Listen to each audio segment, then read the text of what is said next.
जिनको इस लोक की बात ही नहीं मालूम, उस लोक की बात करना है, वो क्या सुनाएंगे कि भागवत में क्या लिखा है। वो तो यही बताएंगे कि ऐसा लोटा करके ऐसा जल चढ़ा दो, फिर ऐसा करके ऐसा चढ़ा दो, फिर बेल पत्र को टेढ़ा करके चला दो, एक तो रुद्राक्ष गले में बांध लो, इतने में कल्याण हो जाए। अरे सीधा बताओ ना, कलयुग केवल हरि गुण गाहा, गावत नर पावत भवथा। कलयुग जोग न जग न ज्ञाना, एक आधार राम गुण गाना। सांकेत्यम पारिहास्यम स्तोभन हेलन में वा, वैकुंठ नाम ग्रहणम शेषाय गरम विदु, नाम संकीर्तनम यस्य सर्व पाप प्रणाशनम, प्रणामो दुख समनस्तंग नमामि हरिम परम। ये बताओ ना, जो शास्त्रों ने कहा है वो बताओ। अपनी काहे डाल रहे हो भैया कि यहां से ऐसे करो वहां से ऐसे करो, इससे पाखंडवाद फैलेगा। अपनी मत चलाओ। जो वेद ने कहा है, जो शास्त्र ने कहा है, जो रामायण ने कहा है, जो भागवत ने कहा है, वो बताओ। यत् फलम नास्ति तपसा न योगेन समाधिना, तत्फलम लभते सम्यक कलोके सब कीर्तनात्। श्री सुखदेव जी कहते हैं, यत् फलम लभते सम्यक कलो कैसव कीर्तनात्। कौन सा फल? यत् फलम नास्ति तपसा न योगेन समाधिना।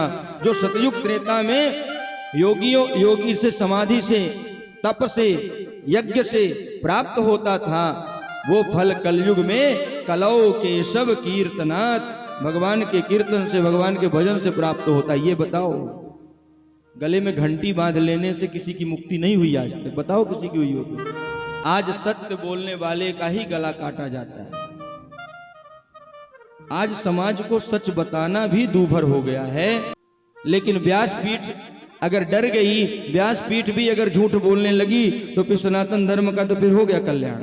इसलिए व्यासपीठ को तो चिताना हमारा काम है, मानना या न मानना आपका काम है, मानो या न मानो। जिसने राम भक्तों की सहायता ले ली, उसका राम जी ने कल्याण कर दिया।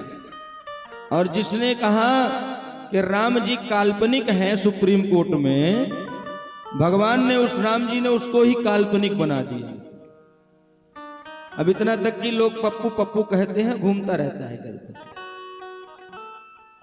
राम की सत्ता को चुनौती करोगे तो तुम्हारी सत्ता ही नष्ट हो जाएगी।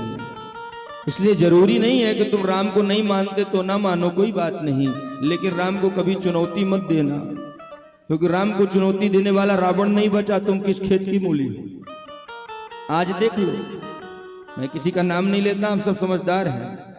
चाहे सत्ता के लिए ही भगवान राम को भजा हो किसी ने, लेकिन भगवान कहते हैं कि भाव से भज, चाहे कुभाव से भज, लेकिन अगर तू मुझे भजेगा तो मैं तेरा कल्याण करूंगा।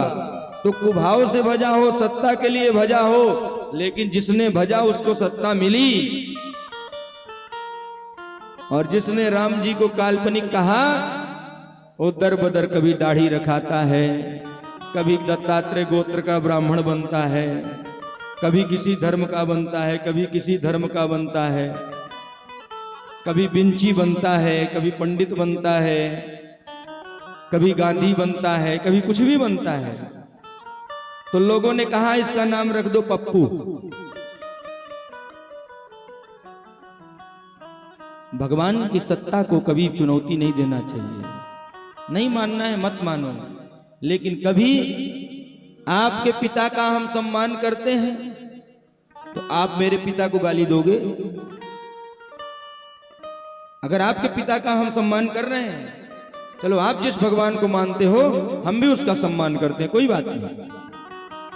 ईश्वर सबका एक है, अगर आप जिस ईश्वर को मानते हो उसको हम भी सम्मान करते हैं, लेकिन इसका मतलब ये नहीं कि आप मेरे भगवान को गाली दोगे। क्योंकि मेरे भगवान में क्या है, सहिष्णुता ज्यादा है, 500 साल तक बर्दाश्त करते हैं। और जब फिर भगवान की लाठी चलती है तो पता नहीं चलता, लोगों का अस्तित्व ही समाप्त हो जाता है। और ये आपने देखा है 10 साल 15 सालों के भीतर बड़े से बड़े